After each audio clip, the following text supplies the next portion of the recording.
I was once told that walking through a doorway could cause someone to forget even the most precious memories they had. Memories of good, memories of bad, memories of love and of loss, all tucked away neatly, stored like the worn-out blankets that were kept to dress the rainy days and bad habits that happen from time to time. Or what it felt like to rest your head on a friend's shoulder that still carries with it the creases from where you last placed your heart. Just like that. Gone within a single step. That somehow 3 beams and an imaginary line drawn across some old aching floorboards were all that stood between you and the infinite silence of the very things that once colored your mind with sound. It's funny. You can make yourself believe almost anything if you think about it for long enough. Was that you? Was that you? I was once told that the love I felt beating inside my chest was nothing more than my mind playing an unfair trick on my heart. And like a pair of dice dancing along the uneven pavement, their fate, much like yours or mine, had already been decided. That even the cracks that drew their faults between 2 opposing sides could not escape a fate that was always destined to be sealed.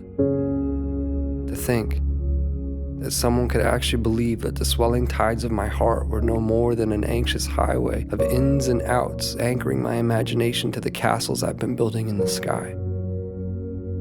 Well, maybe they are the crazy ones. Then again, I have been known to misplace my hope in the way things fall.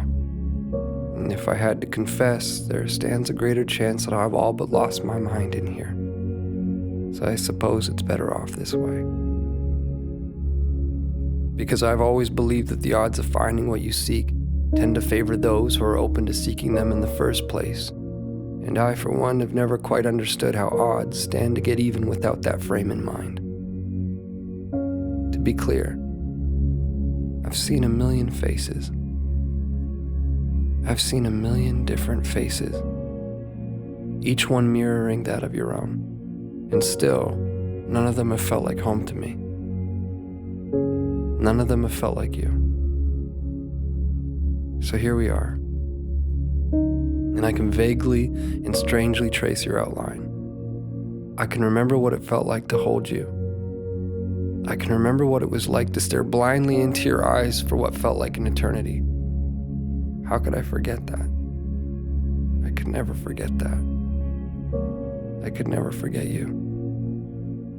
No matter how long it takes for my words to make their way through the vastness of this place we've called home, I unto you and you unto me, I say them and will continue to do so. Day after day, night after night, never knowing if you'll actually hear them. There's no place for time here. Just overlapping moments where I thought I'd found you, where I thought I heard the sound of your breath, where I felt your heart as it waited patiently for mine, retracing the steps that we left in the life before last, before our eyes closed, before the great divide, before a doorway stood between you and me.